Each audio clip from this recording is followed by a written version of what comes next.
He's a businessman, a photographer, and a killer surfer. So this guy has put all of his talents together to do what he is so passionate about. Plus, he's one of the coolest dudes we've met in a long time. Before we leave our next city tour, we thought we'd end our California trip with a little jaunt to the beach. Let's go.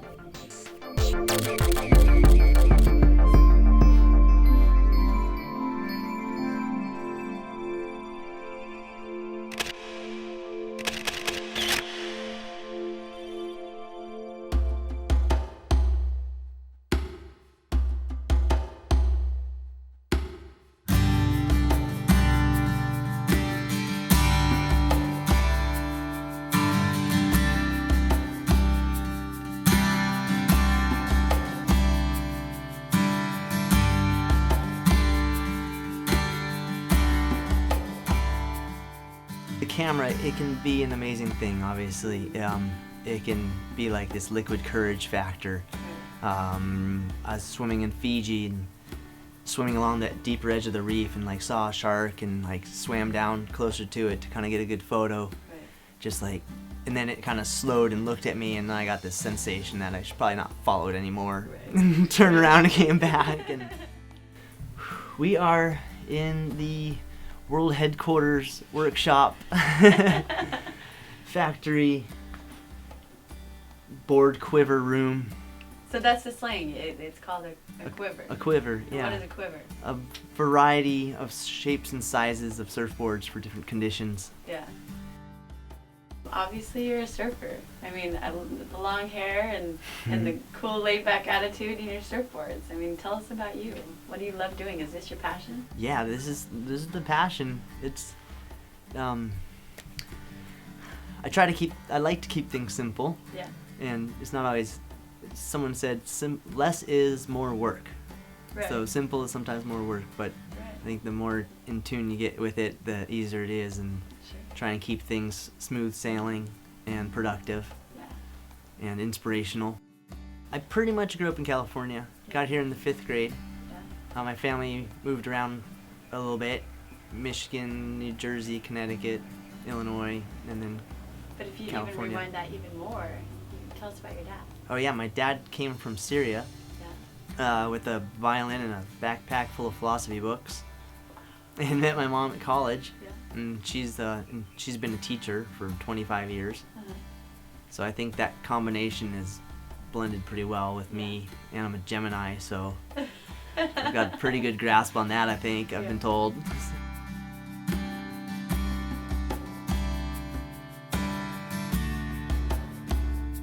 It wasn't shortly. It was about a year after we got to California. Really? I got aboard, and a friend's older brother took us to the beach and started getting wet and trying to surf. Yeah. Trying to stay afloat in this huge ocean. Yeah. And it was amazing. Really? It was totally amazing, exhilarating, and super fun, and wild. And now I've like taken that whole spirit and trying to incorporate that in all the projects that I do now. Right. And the camera just kind of came in when I was a kid too. I mean, my dad was shooting pictures on family vacations. We used to call them cultural experiences. And driving up and down the East Coast, like checking places out. Yeah. And my dad got me a camera when I was in the 5th grade, and I just brought it with me quite a few places. Uh-huh. I didn't really know how to work it. I mean, I got shots, shot photos, and I was into it, and I liked the response that it. And I would draw a lot too in high school. Took like every art class there was, from like ceramics to airbrushing, and that all kind of blended into photography. Right. And I always wanted to paint, but I wasn't that good at it. Good. And so photography was kind of like an easy way to paint. Sure.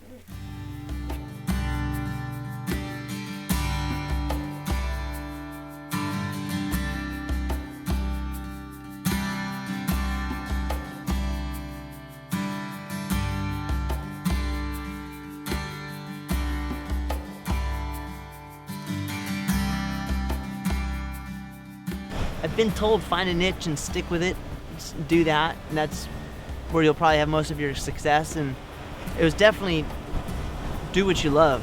Just do what you love to do. Do what you love to do. and the money will follow. Huh. That's what I heard at Brooks when I was at school. Just do what you love and the money will follow. And it took like 10 years to figure that out. I mean, like understand like what does that mean? And I think I just figured it out like last week basically. It's like basically because I was all like pigeonholed into like different categories of what to shoot as far as what I love. But I think it goes beyond that, and it's like it doesn't matter what you're shooting, just as long as you shoot it in the way that you like to shoot it. You know, that was the revelation. That makes sense a lot. It's like even if it's like a car or a product shoot or surfing, it's like shoot it in the way that I love, that it appeals to me. Yeah, and what I was gonna say just is that totally makes me think of how it's so easy to get fixated on the maybe the genres or types of photography, like you're a food photographer or travel or whatever, versus the other side, which is who you are and then what do you bring, into whatever the type of photography is. Yeah, exactly. Yeah, it was fun. I got to speak in front of his class and all these young students that haven't really been out in the real world yet, and then just hit them with a bunch of information and motivation, and that worked out well. And he said they dug it. Oh, cool. They loved it. Yeah. They ate it up. Are his words for it. Nice. Yeah, walking around afterwards, a couple of them coming up being like, "Hey, thanks." I'd be like, "Oh, you're welcome." Okay, so my favorite part about Branden's house is this cool picture he happens to have right here. Look at that. That's not my favorite part, but that's a picture I took of Branden, I think last year, with his dog down at the beach in low tide. Oh, cool. There you have it. What are you wearing? So it's an organic cotton shirt inspired by Patagonia to go the organic route, be environmentally responsible. And it's an overview of Rincon, which I wish it looked like this today, but it doesn't, so more of a wintertime thing. And this day was a day wife and I, Val and I, we went down to the beach and surfed, and then got lunch in town and drove up to the spot. A friend gave us access, had picnic, snapped some photos, got the full overview of how the point was working, and then went back down for another surf. And this is your photo. My photo, yeah. And so tell us about it's not just organic cotton, it's all of your photos on. Yeah, it's basically because I've been around to 15 countries and we're traveling with all these different big companies like Billabong and Patagonia and Surfer Magazine and Surfing Magazine, and come back with all these photos, these good photos, and they're not getting used necessarily just for all the political space reasons of editorial and advertising. And I was like, so I just basically started my own clothing company with the good ones, and the ones that those magazines don't use, or that or they did use, and I'm gonna reuse them and get them out there and just keep people inspired and happy. And the hang tags are fun too. They tell us stories. So at Mexico Barrel, after a spontaneous flight, we found extra heavy sandbars and fresh coconuts. I even found myself riding a bull for about 5 seconds before getting kicked off. That was these travels, these trips. They just take me places that I would have never imagined, like never even heard of before. And it's been so much. It's been so fun doing the clothing company. I used to tell myself I'm achieving the impossible, and then the stories that I get back from the clothing companies, we'll see someone wearing it occasionally, and I saw someone at the beach and I was like, hey, I shot that photo.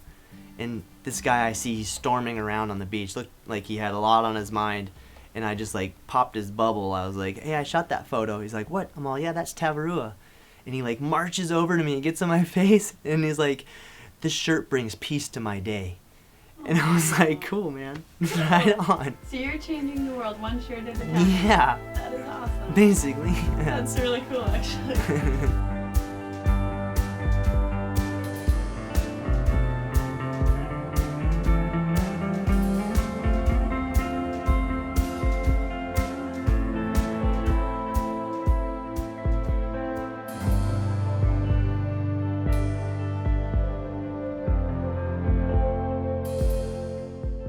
I think today it's good for underwater, like exploring the reef. Sure. You know, since there's barely any waves, there's little disturbance from the sand, and it's overcast, so it'll be a fairly even light, and there won't be crazy drastic shadows. Yeah. So we can tweak that and make it a little more dramatic later, but Yeah. at least it's a nice even canvas. Cool. And there's no one around, so Yeah. And so you want to show us some of the stuff you have and how you're Sure. going to get set up, and Yeah. I'll kind of duck out so you can okay. show us the setup. Here's my inside out Matu sweatsuit with the hood. Love the hood. It's all about staying warm and comfortable. And I just found this low pro bag this year with the underwater, like the waterproof bottom part, and then the extra leg. So I have my gloves in here so they can drip all over the place on the way back. It won't make a difference. And then there's upper section for the mask and snorkel and the housing. So I love the double compartment factor.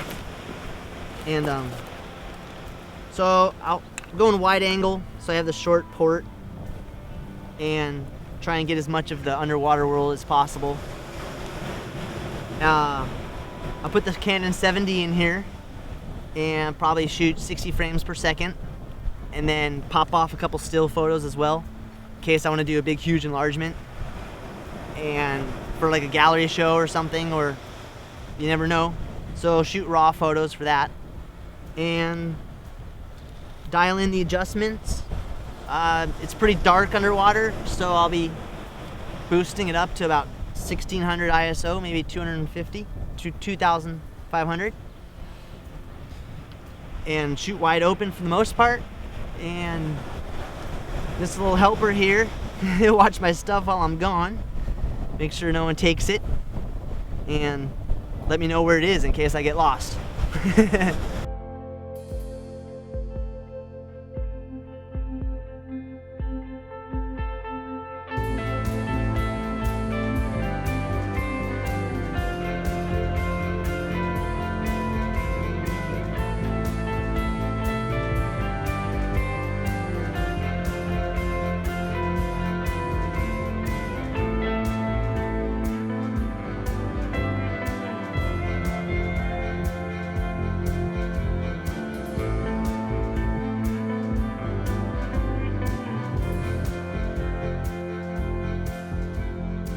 Yeah, the video world has just been a whole nother exciting. It's like getting a new surfboard and like figuring out how it works. And then you're like, oh, okay, it works like this. And then now I could take it this way. And it's been such a pleasure to be able to tell stories. That was the main thing. Like when I went to school at Brooks Institute, it was all about illustration and learning how to tell a story in a frame, and try and keep it as a sketch as well. I mean, and kind of leave some imagination but still give some core information. And with photography, I was feeling like I wasn't being able to tell the story enough. There was more to the story to be told, and video really helps to share that aspect of moving and motion, like through space, which I was real big on sequences and slideshows, and the video is just like an extension of that, an elaboration. As if it's not hard enough, I designed a system to surf and shoot at the same time, where I'll take off behind the guy. Usually works out best, and I was doing it with Kelly Slater this winter, and just picking the right board out of the quiver that'll let me keep my speed and still be maneuverable, and all the other variables that go into making a good birthday cake, Right. and just kind of just humming along and watching him do his thing and just stay out of the way and just get this long ride and be like, wow, and just like, that was a good one, like, and check the camera and like, okay, it was recording. Yeah. Good. Yeah.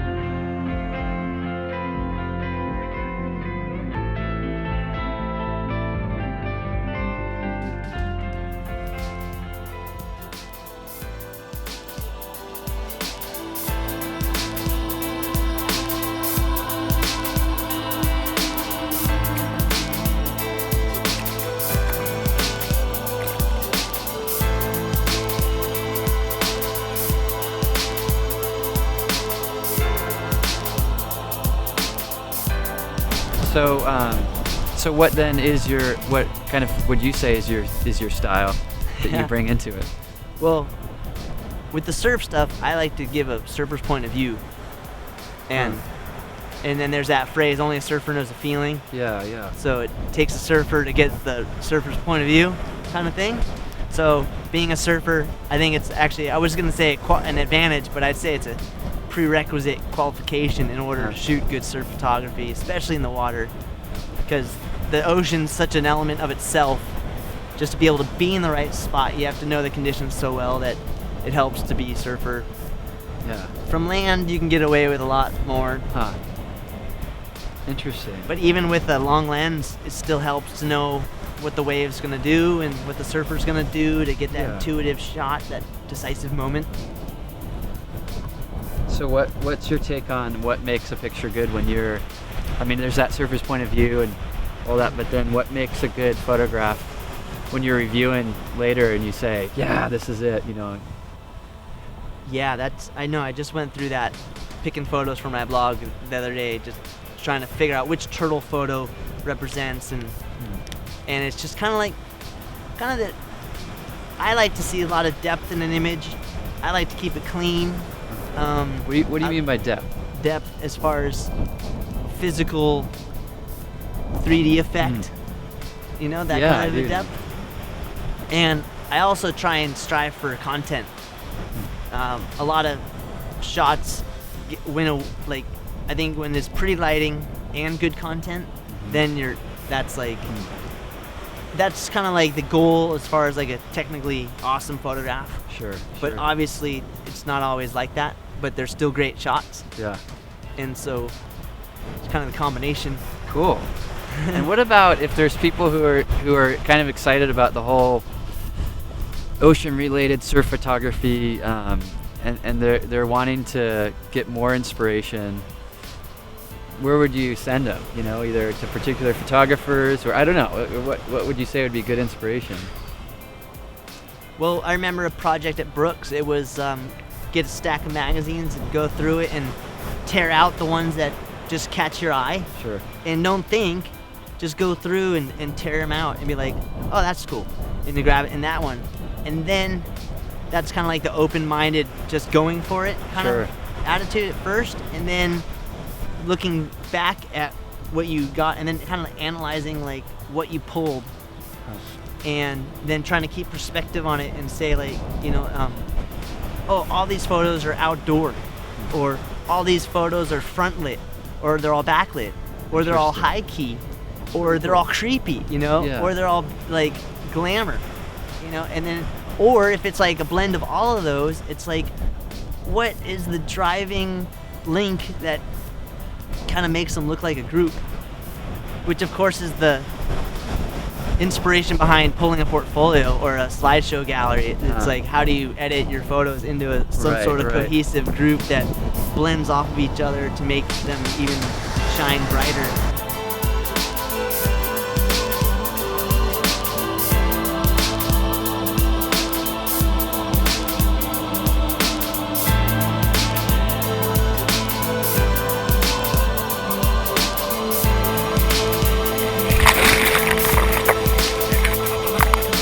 Top of the list is Jack Johnson and Kelly Slater, and Jack helped me introduce me to Kelly, and they're kind of on the top of the thing, so someone was like, oh, that's all you basically need to claim.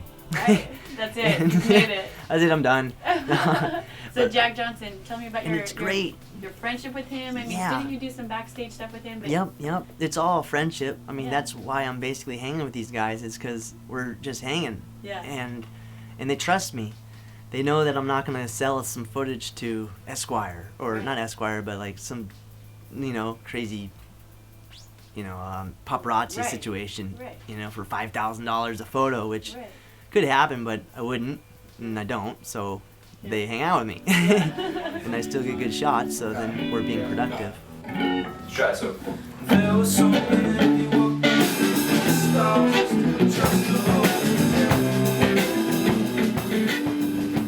They know what they're doing, and they're so well world traveled, which has been a huge goal of mine, and turned me into a great person, more so than I was. being humbled by the world and the different cultures, and they have that, and they appreciate it, and like the aloha, they just like, you know, like looking out for each other, and just like we're all one big family, so you treat each other like you want to be treated, and they're really good at living that, so it's great to learn it and then live it. I hope this train makes My wife and I went on the West Coast tour with them, and So, did you capture the behind the scenes? yeah, that was my job, was to float around with the camera, which I love to do, and pick up that footage that's behind the scenes and that undisturbed fly on the wall, you know, like, and so it was great to be able to video and still photography, like backstage jamming, working out a song, like, hey, how's this sound? Yeah, do it real pretty like that. Dude, keep it real pretty. And then let's transition into this song, and then I'll chime in and be like, that's gonna be good. And they're like, yeah? I'll be like, yeah, okay, cool.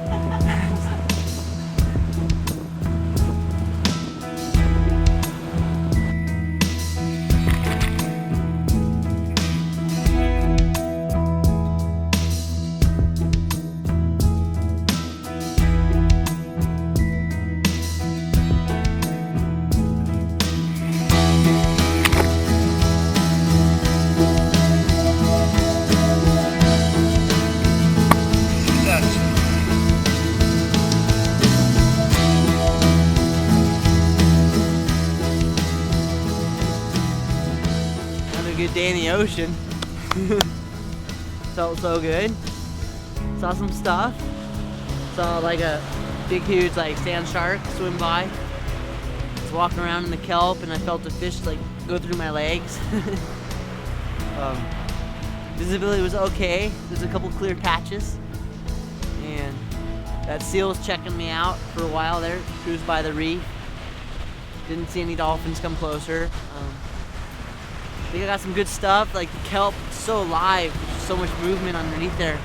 It's like you can't see anything and all of a sudden you can see like a whole little like underwater meadow. Pretty neat, like got some good stuff.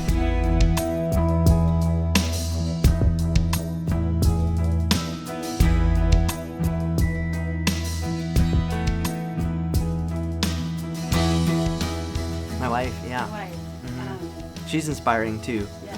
because she has a really good perspective on things, and I do a lot of the work myself, but then at the end I'll come to her and like bounce an idea off her, and she'll be like, what, that's stupid, or you know, or she'll be like, and then I know I've got a good one. Right. You know, like if she can't find anything wrong with it, Yeah. then I know that a lot of other people like it.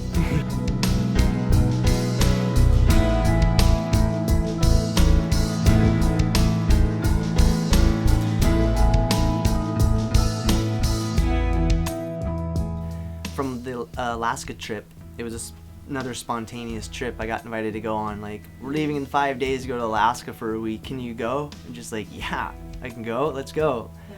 Not really knowing what I was getting into, we flew out of Anchorage in this little 5-person plane over this snow-capped Rocky Mountain glacier-covered mountain range, and flew into this flat plains tundra and these amazing lake system and river, and goes around this tiny little island of 40 people with 12 kids, and that's the high school, that's the school, all 12 kids, basically every grade, made up of like 4 different families, and they're just living a subsistence lifestyle, no running water, you know, no telephones. They're losing a bit of their culture, like the traditional side of it, but there's still a few elders around. Like the elder that gave me that wolf skin, he killed it himself 14 years ago with his dad while they were hunting in a moose-skinned canoe in the summertime. Why did he give it to you? I asked about it, and he said, I would feel good if you had this. And he's like, don't forget about us. I love traveling and culture and meeting new people and different ways of living.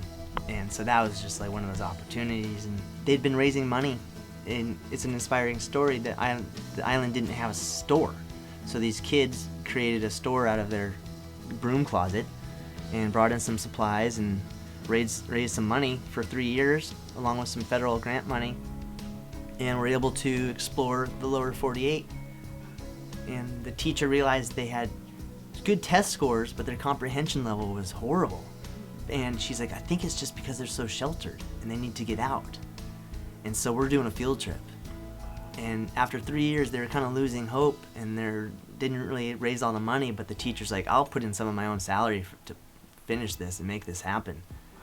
And I think she did. And so then they came to Santa Barbara, and we followed them around, like the experiences that they had, like riding horses and going to the Reagan Library and Disneyland, and just learning all these different educational trips and stories. And they fully blossomed. The teacher was like, I've never heard these kids talk so much. Like, you talk to them, they barely say anything, and then they were just like, bop, bop, bop, bop, bop, bop, just talking and talking and talking.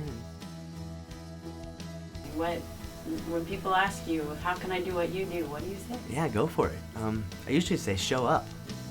Just show up. That's like 80% of it. Yeah. If you want to work for a certain company, just show up and tell them, I want to work for you. I really love your company and I want to work here. And if they say no, it just means come back later. Basically. So it's been pretty successful. Yeah. And as far as interacting, I was telling Chris's kids, like, if you're nice to people, they'll hire you.